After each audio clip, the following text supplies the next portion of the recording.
Hello aspirant, इस series के कुछ फीचर्स के बारे में जान लेते हैं। आपको मिलेंगे 4 question daily, GS1, GS2, GS3 and GS4 से। क्वेश्चंस का डिस्कशन सुबह प्रेफरेबली किया जाता है और आंसर का डिस्कशन लेट इवनिंग में, जिससे कि आपको टाइम मिल सके इन क्वेश्चंस को अटेम्प्ट करने का। इस बीच जिन एस्पिरेंट्स को अपना आंसर फ्री इवेल्युएट कराना है तो वो इस ईमेल आईडी पर भेज सकते हैं। ईमेल आईडी है contact.crispcontent@gmail.com। As of now it's completely free. इसके अलावा इन डेली क्वेश्चंस को फर्दर क्लासिफाई किया है subject wise and topic wise, जिसकी प्लेलिस्ट भी आपको चैनल पर मिल जाएगी। इसका फायदा यह होगा, एस्पिरेंट्स का स्टैटिक पोर्शन अभी कंप्लीट नहीं है या फिर उनका कोई पर्टिकुलर टॉपिक ही कंप्लीट है, फॉर एग्जांपल GS1 का आर्ट एंड कल्चर, तो ऐसे एस्पिरेंट डायरेक्ट चैनल पर जाकर GS1 की प्लेलिस्ट खोल सकते हैं और उसमें दिए गए सारे आर्ट एंड कल्चर के क्वेश्चन एंड आंसर के डिस्कशन को देख सकते हैं और साथ में प्रैक्टिस कर सकते हैं। यह उनके लिए भी हेल्पफुल होगा जिन्हें 1 या 2 क्वेश्चन ही प्रैक्टिस करने हैं डेली। बाकी करंट अफेयर बेस्ड क्वेश्चंस तो आप डेली प्रैक्टिस कर ही सकते हैं, क्योंकि उनके लिए mostly current affair based knowledge ही चाहिए होती है। इस तरह आप अपनी art of answer writing skills को बढ़ाने के साथ साथ उन टॉपिक्स को भी लर्न और रिवाइज कर पाते हैं जो आने वाले अपकमिंग एग्जाम के लिए मोस्ट इम्पॉर्टेंट होते हैं। यह इम्पॉर्टेंट इंस्ट्रक्शंस उन एस्पिरेंट्स के लिए जिन्हें अपनी कॉपीज फ्री इवैल्यूएशन के लिए सेंड करनी है।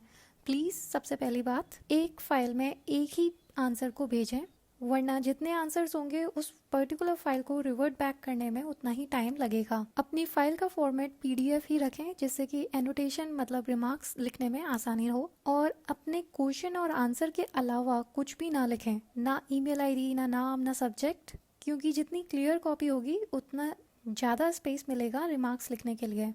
नॉर्मल सर्कमस्टांसेस में आपको आपकी कॉपी इवेल्युएट होकर 2 से 3 दिन में मिल सकती है, पर कभी कभी कॉपीज़ का फ्लो बहुत ज़्यादा होता है, इसलिए 5 से 7 दिन का भी समय लग सकता है। And sincere apologies to those students जो हिंदी फॉर्मल लैंग्वेज में अपनी कॉपीज़ को इवेल्युएट कराना चाहते हैं, और वो स्टूडेंट्स जो अपनी ऑप्शनल सब्जेक्ट्स की कॉपीज़ को इवेल्युएट कराना चाहते हैं। फिलहाल यह अभी पॉसिबल नहीं है, maybe in near future if it get possible we will let you know. Lastly, crisp content से कनेक्ट होने के लिए आप टेलीग्राम चैनल को ज्वाइन कर सकते हैं, जिसमें रियल टाइम PDF लिंक्स को शेयर किया जा सकता है, और आप इस वेबसाइट को भी विजिट कर सकते हैं। इसके अपने फीचर्स हैं, फॉर एग्जाम्पल क्वेश्चंस को subject wise, topic wise, syllabus wise हर तरह के क्लासिफिकेशन से आप रीड कर पाएंगे। फिलहाल अभी ये ग्रेजुअली अपडेट होती है, फ्यूचर में इसकी स्पीड और तेज हो जाएगी अपडेट होने की। आई होप आप सभी ने अपना आंसर लिखा होगा। आइए देखते हैं इस क्वेश्चन का आंसर मोर और लेस किस तरह का दिखना चाहिए। यह भी अपने आप में एक परफेक्ट आंसर नहीं है, लेकिन एक मॉडल आंसर, एक बेंचमार्क सेट करने के लिए कि एक डिसेंट आंसर इस लेवल का या इससे ऊपर के लेवल का होना चाहिए। आइए डिस्कस करते हैं। आज का GS1 का क्वेश्चन देखते हैं। इस आंसर के इंट्रोडक्शन की शुरुआत हम करंट अफेयर रिलेटेड टॉपिक से कर सकते हैं। जेनरिक लाइन से बोलेंगे कि हाँ, अभी लोकल प्रोडक्ट के बारे में बहुत वोकल होने की ज़रूरत है, क्योंकि वह इस हेल्थ पैंडेमिक की वजह से बहुत बैडली हिट हुए हैं। इसी वजह से आत्मनिर्भर भारत अभियान को भी अनाउंस किया, जिसके तहत लोकल ब्रांड्स को प्रमोट करना और लोकल प्रोडक्ट्स को खरीदने की बात हुई, अपने देश को सेल्फ रिलायंट नेशन बनाने के लिए। फिर हम मेन बॉडी के अंदर need for government to intervene in publicity of local products डालकर हेडिंग आगे की क्वेश्चन की डिमांड को फुलफिल करेंगे। तो सबसे पहला पॉइंट हम लिख सकते हैं कि इंडिया ने डेयरी सेक्टर के अंदर काफ़ी अच्छा काम किया है। इस सेक्टर ने भी काफ़ी अच्छा किया, लेकिन इस सेक्टर के अंदर भी स्टेबिलिटी चाहिए प्राइसिंग को लेकर, नए इनोवेशन को लेकर। फिर आप एग्जांपल दे सकते हैं कि हमारे लोकली ग्रोन योगा बार जैसे ब्रांड सुपरमार्केट कैटेगरी के अंदर आते हैं, जो अदरवाइज पहले काफ़ी इम्पोर्टेड ब्रांड से डोमिनेटेड हुआ करता था। फिर फ्रूट्स के प्रोडक्शन के अंदर भी इंडिया अच्छा काम कर रहा है, लेकिन इंडिया के अंदर काफ़ी ज़्यादा पोटेंशियल है जिसे अभी यूज़ नहीं कर पा रहे हैं, और इतना पोटेंशियल है कि इंडिया खुद एक्सपोर्ट कर सकता है और वर्ल्ड की जो भी डिमांड है उसे मीट कर सकता है। फिर MSME वाला सेक्टर, यह एक ऐसा सेक्टर है जो सबसे ज़्यादा एम्प्लॉयमेंट दे सकता है, जनरेट कर सकता है। काफ़ी एफर्ट्स लगाए जा रहे हैं इस सेक्टर को ग्रो करने के लिए, लेकिन बहुत सारे चैलेंजेस हैं जो लोकल इंडस्ट्रीज फेस करती हैं, जैसे कि प्रोडक्ट्स की क्वालिटी, डायरेक्ट सपोर्ट का ना मिलना, पुअर ब्रांड इमेज होना, legal framework governing enforcement of IPR issues. IPR मतलब इंटेलेक्चुअल प्रॉपर्टी राइट्स। ऐसे ट्रेडर्स जो एक्सपोर्ट करते हैं उनको वीक सपोर्ट होना। फिर फॉरेन कंपनीज के मुकाबले प्राइस में कंपटीशन आ जाता है, वह लोग चीप में बेचते हैं तो फिर अपने लोकल ब्रांड्स compete नहीं कर पाते, और फिर ऐसे सेक्टर में एफडीआई का भी इन्वेस्टमेंट कम होता है। अब इस चीज़ को सही करने के लिए गवर्नमेंट क्या मेजर्स ले सकती है, इसके बारे में हम लिख सकते हैं। सबसे पहले तो गवर्नमेंट जियोग्राफिकल इंडिकेशन लोगों के बारे में मैसिव लेवल पे इसकी पब्लिसिटी कर सकती है, जिससे कि प्रोड्यूसर्स अपना प्रोडक्ट पहले के मुकाबले बड़े लेवल वाले मार्केट में लॉन्च कर सकें। आई होप आप सभी को जीआई के बारे में पता होगा। अगर कोई भी प्रोडक्ट टेंजिबल या इनटेंजिबल पर्टिकुलर जगह का स्पेशलाइज्ड है तो उसे टैग दे सकते हैं जीआई। यह प्रोडक्ट की ओरिजिनलिटी को दर्शाता है, एक तरह से ब्रांड का काम करता है। दूसरा पॉइंट देखते हैं, मेक इन इंडिया के भी अपने फायदे हैं। उसके थ्रू भी रीजनल प्रोडक्ट्स, जो भी ऑथेंटिक रीजनल प्रोडक्ट्स हैं, उन्हें प्रमोट किया जा सकता है। फिर प्रोड्यूसर और कंज्यूमर दोनों के बीच जीआई की अवेयरनेस फैलानी चाहिए, क्योंकि आप खुद सोचिए कि इस पॉइंट ऑफ टाइम पे कितने लोगों को जीआई अवेयरनेस है, पर वहीं दूसरी तरफ हर तरह का ब्रांड, पूमा, एडिडास, इन सब के बारे में सबको जानकारी हो जाती है। इसलिए जीआई एप्लीकेशन और उसके रजिस्ट्रेशन के बारे में न्यूज़ मीडिया के अंदर एडवर्टाइज कराना चाहिए, स्पेशली लोकल लैंग्वेज के अंदर, जिससे कि इसकी अवेयरनेस हर प्रोड्यूसर के पास पहुंचे जो स्मॉल स्केल लेवल पर भी काम कर रहा हो। फिर इफेक्टिव प्रमोशन के लिए, एडवर्टाइजमेंट के लिए कलेक्टिव होकर प्रोड्यूसर्स भी अपने प्रोडक्ट का प्रमोशन कर सकते हैं। फिर हम कंक्लूजन दे सकते हैं, vocal for local should protect industry yet not lead to protectionism. सिर्फ एक बैलेंस्ड व्यू देने के लिए कि लोकल के लिए सपोर्ट होना बिल्कुल सही है, लेकिन ऐसा ना हो कि यहाँ पे प्रोटेक्शनिज्म आ जाए और वही हिस्ट्री रिपीट हो जाए, इन लोगों के अंदर फिर इनोवेशन ख़त्म हो जाए। इंडिया भी सारी दुनिया की तरह एक टफ फेस से जा रहा है, और जो भी हो एट दी एंड इंडिया अपने एजुकेटेड टैलेंट की वजह से, डिमांड सेंटर्स की वजह से, और यहाँ पे हर छोटे बड़े एंटरप्रेन्योर की वजह से इस टफ क्राइसिस से उभर पाएगा। इस तरह से हम यहाँ पर इस आंसर को कंप्लीट करते हैं।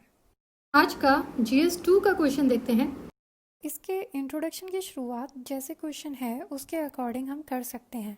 ओपन स्काईज ट्रीटी के बारे में हम लिखेंगे कि ये 34 कंट्रीज के बीच का एग्रीमेंट है, और इस ट्रीटी के अकॉर्डिंग यह कंट्रीज एक दूसरे के ऊपर अनआर्म्ड सर्विलेंस फ्लाइट्स को उड़ा सकती हैं, किसी भी तरह का आर्म डेवलपमेंट को मॉनिटर करने के लिए, चेक करने के लिए। पर इंडिया इस ट्रीटी का मेंबर नहीं है। फिर हम इसके कुछ फीचर्स बता सकते हैं। सबसे पहले इसको बनाने के पीछे यही मकसद था कि एक कॉन्फिडेंस एक दूसरे के ऊपर आ सके और एक्सीडेंटल वॉर्स होने के चांसेस कम हो।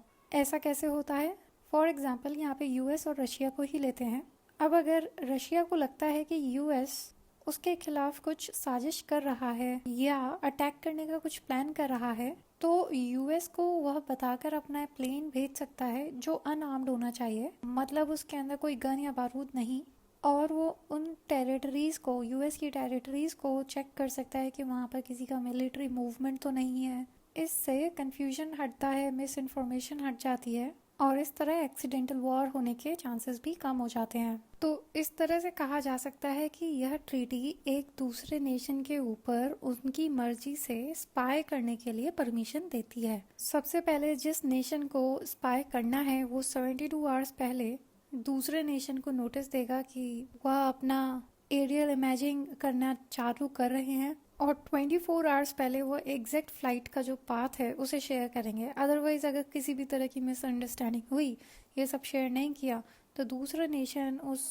एरियल फ्लाइट इक्विपमेंट को तोड़ सकता है, मतलब बॉम्ब वगैरह से उड़ा सकता है। फिर इस तरह की इंफॉर्मेशन जो इकट्ठी होगी, जैसे ट्रुप के मूवमेंट की बात हो या मिलिट्री एक्सरसाइज की बात हो या किसी मिलिट्री डिप्लॉयमेंट की बात हो, वह सभी मेंबर स्टेट्स के साथ शेयर किया जाएगा, और सिर्फ अप्रूव्ड इमेजिंग इक्विपमेंट को ही परमिट किया जाएगा सर्वेलेंस के लिए। इसके बाद जैसे कि क्वेश्चन की सेकंड डिमांड है, यूएस का इस ट्रीटी से बाहर निकलने के क्या इम्प्लीकेशन होंगे, क्या कंसिक्वेंसेस होंगे, उन्हें हम सेपरेट सब हेडिंग बनाकर मेंशन कर सकते हैं। सबसे पहले जो सबसे ज्यादा चर्चा में रही वो है स्टार्ट एग्रीमेंट। इसका सहारा लेते हुए हम बताएंगे कि ये सब पहले से हमें बता रहा है कि आगे क्या हो सकता है। अभी और भी ट्रीटीज आने वाली हैं रिन्यूअल के लिए, और इससे अंदाजा लगाया जा सकता है कि उन ट्रीटीज के अंदर भी रिन्यूअल को की परमिशन ना दे यूएसए स्पेशली। और इससे पहले भी काफी एग्रीमेंट्स को परमिशन नहीं दी गई, जैसे पेरिस एग्रीमेंट से भी अपने आप को वापस लेना, ईरान न्यूक्लियर डील से भी वापस हो जाना। यह सब यूएसए के आगे का जो भी डिसीजन होने वाले हैं उनके बारे में हिंट मिल रही है। स्टार्ट ट्रीटी के बारे में जान लीजिए। इस ट्रीटी के अकॉर्डिंग यह डिसाइड किया जाता है कि दोनों साइड कितनी न्यूक्लियर मिसाइल्स को डिप्लॉय किया जा सकता है। इस तरह की जियोपॉलिटिक्स का होना एक चीज को इंडिकेट कर रहा है कि इस तरह की ट्रीटीज का होना यूएस की एबिलिटी को कम कर रहा है। किसके खिलाफ? चाइना के खिलाफ। क्योंकि चाइना खुद तो ऐसी किसी भी ट्रीटी के अंदर है नहीं, तो यूएस क्यों अपने आप को बांध कर बैठे। वरना दूसरा रास्ता तो यही है कि यूएस जो बार बार इंडिकेट करता रहता है चाइना को कि वह भी ट्रीटीज के अंदर साइन करे, पर चाइना नहीं करना चाहता और मुश्किल है कि वो कभी करेगा। रशिया का डिपार्चर होने से वॉशिंगटन के जो एलाइज हैं, मतलब नाटो कंट्रीज कह सकते हैं, वो यूरोपियन कंट्रीज जो वॉशिंगटन के साथ अच्छा बॉन्ड शेयर करते हैं, वो इस डेटा पे ज्यादा रिलाई करते हैं। किस डेटा पे? रशिया के जो भी ट्रूप मूवमेंट होते हैं बाल्टिक रीजन के अंदर, उस रीजन में क्या हरकत हो रही है वो उन्हें इस ट्रीटी के थ्रू पता चलती है। पर अगर रशिया निकल गया तो यूएस उन्हें रशिया के मूवमेंट्स के बारे में कुछ पता नहीं कर पाएगा और ना ही उन्हें पता चल पाएगी। इस तरह से यह चीज़ उन्हें नेगेटिवली इम्पैक्ट कर सकती है। फिर थोड़ा सा बैलेंस्ड करते हुए हम लिख सकते हैं कि जिस तरह से मेजर पावर्स का रिलेशन है आपस में, वह आर्म्स कंट्रोल के फ्यूचर को अनक्लियर कर रहा है, और इस तरह से हम आंसर की मेन बॉडी को कंप्लीट कर सकते हैं। फिर कंक्लूडिंग रिमार्क्स में हम लिख सकते हैं कि यूएस का इस तरह का मूव ज़्यादा कुछ हेल्प तो कर नहीं रहा, लेकिन एक बात का इंडिकेशन है कि इंटरनेशनल कंपटीशन इंडो पैसिफिक की तरफ मूव कर रहा है। इसका मतलब यह होगा कि यूएस और चाइना को डायरेक्टली एंगेज होना चाहिए और अपने अपने आर्म्स कंट्रोल करना चाहिए। इस तरह से एक नए एरा की शुरुआत हो सकती है, और तब तक India being a neighbour global piece के लिए भी ज़रूरी है और रीजनल पीस के लिए भी ज़रूरी है कि वह अपना इस जियोपॉलिटिक्स में एक्टिव रोल प्ले करे। आपका अपना ओपिनियन भी हो सकता है जो दे सकते हैं, लेकिन सपोर्टिंग आर्ग्यूमेंट्स के साथ या फैक्ट्स के साथ। इस तरह से यह आंसर कंप्लीट होता है। आज का GS3 का क्वेश्चन देखते हैं। इस क्वेश्चन के आंसर के थ्रू आज हम देखेंगे कि फ्लो चार्ट्स का कैसे यूज किया जा सकता है। आंसर के इंट्रोडक्शन की शुरुआत हम नॉर्मल लाइन से लिख सकते हैं कि ऑयल इंडस्ट्री अभी एक्स्ट्रा ऑर्डिनरी सिचुएशन को फेस कर रही है। प्राइसेस तो गिर रहे हैं और ऊपर से डिमांड भी गायब हो रही है। क्वेश्चन की जो मेन डिमांड है वह इसके रीजन बताने की है, तो इसलिए थोड़ा बैकग्राउंड बताना जरूरी होता है। लेकिन अगर हमने सारा एक्सप्लेन करने बैठ गए तो आंसर की वर्ड लिमिट क्रॉस हो जाएगी, इसलिए इसे सिंपल वे में इस फ्लो चार्ट के जरिए बता सकते हैं। हम लिख सकते हैं कि ग्लोबल ऑयल प्राइस की क्या रीजंस हैं फॉल होने के। फिर पहला कि ऑयल एक्सपोर्टर्स के बीच में खुद प्राइस वॉर है, और दूसरा इस पेंडेमिक की वजह से डिमांड के अंदर कमी आई है, क्योंकि हर जगह लॉकडाउन हुआ जिसकी वजह से ऑयल का यूज कम हुआ और डिमांड भी कम हुई। और हमें पता है जिस चीज की डिमांड कम हो जाती है उसके प्राइस अपने आप ही गिर जाते हैं। फ्लो चार्ट के फिर हम दूसरे रिसीविंग एंड में बताएंगे कि इसके क्या कंसिक्वेंसेस हुए। पहला, ग्लोबल प्राइस क्रैश हो गया, में WTI भी। फिर प्रोडक्ट प्राइस की अभी हमने बात कर ली, और world running out of storage. अब इतनी सप्लाई को स्टोर कैसे किया जाए, अब स्टोरेज की भी कमी हुई। इस तरह से आपने देखा कि यह फ्लो चार्ट कम स्पेस में बहुत सारी इंफॉर्मेशन अपने आप ही कन्वे कर गया।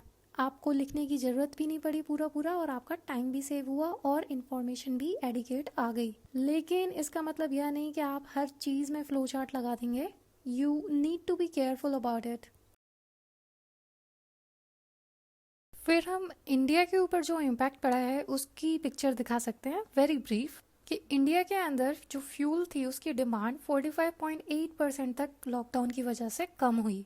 फिर जो एक्सेस में ऑयल बचा है उसको रखने के लिए ऑयल रिफाइनर्स के पास जगह ही नहीं बच रही थी, इसलिए उन्होंने प्रोडक्शन को भी कट डाउन किया। फिर उन्होंने अपना ऑयल सेंट्रल गवर्नमेंट को भी बेचा, जिसने स्ट्रेटेजिक रिजर्व को फिल करने के पर्पज से चीपर कॉस्ट पे खरीदा। अब हम अपने कारण बता सकते हैं कि फ्यूल प्राइस पूरे ग्लोबली तो इतनी कम है, पर इंडियन डोमेस्टिक मार्केट में इसकी प्राइसेस अभी भी उतनी ही है और फिलहाल तो शायद अभी इंक्रीज करने का भी प्लान है। ये लिखना नहीं है, ये सिर्फ एक्सप्लेन करने के पर्पज से था। तो इंडियन कस्टमर ऑयल प्राइस की एक्चुअल प्राइस से 3 गुना ज्यादा पे करता है। नाउ वी कैन शो कि गवर्नमेंट टैक्सेस, सेंट्रल गवर्नमेंट को एक्साइज ड्यूटी जाती है ऑयल प्राइस के ऊपर और स्टेट गवर्नमेंट को वैट जाता है। तो होता क्या है, जब भी ऑयल के प्राइस कम होते हैं तो यह एक तरह की अपॉर्चुनिटी होती है गवर्नमेंट के लिए कि वो कुछ एक्स्ट्रा रेवेन्यू कमा सके और फिर उन्हें वेलफेयर प्रोग्राम्स के अंदर यूज कर सके।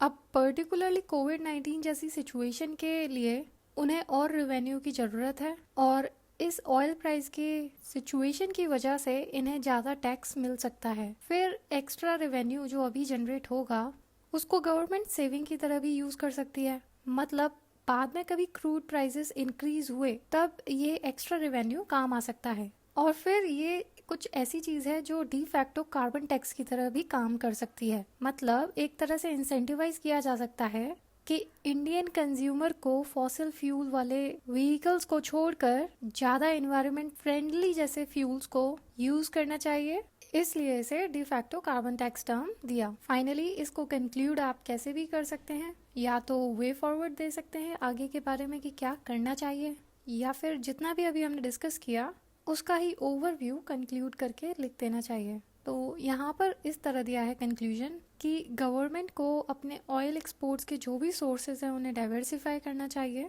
अपनी एक्सपोर्ट चेन के अंदर और भी अलग मेजर प्रोड्यूसर्स को इंक्लूड करना चाहिए, जैसे कि रशिया, वो क्रूड ऑयल रिजर्व्स के लिए जाना जाता है, और यूएस को भी करना चाहिए क्योंकि उधर शेल गैस प्रोडक्शन है। साथ में ये भी जरूरी है कि जो भी बेनिफिट उन्हें अभी मिल रहे हैं करंट प्राइस की वजह से, उन रिसोर्सेज को स्ट्रेटेजिकली यूज करना चाहिए सिचुएशन की डिमांड और कंडीशंस देखकर। इस तरह से इस आंसर को यहाँ पर कंप्लीट करते हैं। फाइनली आज का GS4 का क्वेश्चन देखते हैं। इस एथिक्स के आंसर के इंट्रोडक्शन की शुरुआत हम क्वेश्चन की डिमांड से ही लिंक करके कर सकते हैं। हम बताएंगे कि एथिक एक सिस्टम है मोरल प्रिंसिपल का जो इंसान को गाइड करता है कि उन्हें अपनी लाइफ कैसे जीनी चाहिए। एथिक्स बेसिकली यह ढूंढने की कोशिश करता है कि किसी इंसान के लिए या सोसाइटी के लिए क्या अच्छा है, इसलिए इसे मोरल फिलॉसफी भी कहते हैं। फिर क्वेश्चन की डिमांड के अकॉर्डिंग उसकी सब हेडिंग बनाएंगे कि इंसान के मोरल डिसीजन लेने वाली जो फ्रीडम है वह कब कब फेल होती है। हम रोजमर्रा की जिंदगी में देखते हैं जो हमने मोरली बना लिया वो सही है, पर हम ये नोटिस नहीं करते कि मोरल्स कंटेक्स्ट डिपेंडेंट ज़्यादा होते हैं। जैसे ही नई सर्कमस्टेंसेस आते हैं फिर हम सोचते हैं कि हम अपने मोरल जो पहले से फॉलो करते आ रहे हैं उन्हें फॉलो करेंगे, तो ऐसा नहीं हो पाता। वह कंटेक्स्ट से इन्फ्लुएंस होते रहते हैं। फिर बात करते हैं इग्नोरेंस की। इग्नोरेंस होता है एब्सेंस ऑफ नॉलेज, मतलब अज्ञानता। अब जिस चीज़ के बारे में पता ही ना हो तो एथिक्स की भाषा में उसके अंदर जजमेंट हम कुछ ले ही नहीं सकते। फॉर एग्जाम्पल, अगर कोई फॉरेनर है और उसे उस पर्टिकुलर सोसाइटी के लॉज और नॉर्म्स के बारे में नहीं पता है और फिर अगर उनके नॉर्म्स का वायलेशन होता है उसके द्वारा ड्यू टू इग्नोरेंस, तो एथिक्स की भाषा में that action is not a human action. फिर बात करते हैं पैशन की। कुछ इतने पावरफुल इमोशन होते हैं, एंगर, ग्रीफ, लव, हेटरेट और ग्रीड, कि इसमें होकर इंसान अपना रीजन करने का, सोचने समझने की जो कैपेबिलिटी है उसे लूज करता है। Eventually it destroy the voluntariness of the action. फिर वायलेंस होता है जब किसी पर्सन के ऊपर फिजिकल फोर्स को लगाया जाता है। एथिक्स की लैंग्वेज में ऐसा पर्सन अपने बचाव में जो भी एक्शन करता है वो इनवॉलंटरी होता है और उसे ह्यूमन एक्शन नहीं कह सकते। फॉर एग्जाम्पल, किसी बैंक में अगर चोरी हो रही है और चोर ने अपनी बंदूक कैशियर के हेड पे रख के कैश को मांग रहा है, तो ऐसी सिचुएशन में कैशियर उसे पैसे दे देगा और ये इनवॉलंटरी होगा, उसे इस बात का गिल्ट नहीं होगा। पर एक्चुअल में यह एक्शन उसने नहीं किया है, right? That happen involuntary. Finally हम कंक्लूड करके लिख सकते हैं कि कोई भी ह्यूमन डिसीजन एक सर्टेन टाइम एक सर्टेन प्लेस पर होते हैं तो उनके साथ उनके सर्कमस्टांसेस को भी नोटिस करना चाहिए, तभी उनकी मोरल क्वालिटी को इवेल्युएट किया जा सकता है। और इस तरह से यह आंसर आपका कंप्लीट होता है। एथिक्स थोड़ा सा ट्रिकी होता है, स्पेशली अगर आप किसी और को समझा रहे हो। आई होप आपको कुछ आइडिया हुआ होगा, वरना कोशिश करते रहिए, आपको आ जाएगा। फाइनली बात करते हैं कि ऐसा कौन सा एक्स फैक्टर होता है ऐसे कैंडिडेट के बीच जिसकी नॉलेज टॉपर की नॉलेज के इक्वली होती है, पर फिर भी उसे टॉपर से कम मार्क्स मिलते हैं। ऑलमोस्ट किसी भी टॉपर की कॉपी अगर आप उठाएंगे तो उसके अंदर कुछ चीज़ें कॉमन दिखाई पड़ेंगी। पहला, जितना भी पॉसिबल हो उतना ये पॉइंट में बनाकर आंसर देते हैं, कीवर्ड्स के नीचे अंडरलाइन करते हैं जिससे कि एग्जामिनर की अटेंशन डायरेक्टली उन कीवर्ड्स पे जाए। तीसरा, आंसर के अंदर विजिबिलिटी बनी रहे उसके लिए शॉर्ट पैराग्राफ्स बनाते हैं 5 to 6 लाइंस के। डिपेंड्स ऑन इंडिविजुअल हैंडराइटिंग, जितना पॉसिबल हो वहाँ पे फ्लो चार्ट्स, डायग्राम, मैप लगाने की कोशिश करते हैं और इस तरह से एक एक्स फैक्टर आंसर के अंदर आ जाता है और उनकी कॉपी दूसरों की कॉपी से अलग दिखाई पड़ती है। आप भी इन बातों का ध्यान रखिए, डेली आंसर राइटिंग करते रहिए जिससे कि ये सारी चीज़ें आपकी आदत में आ जाए। इतना ही इस वीडियो में। Keep writing, all the best, see you in the next video.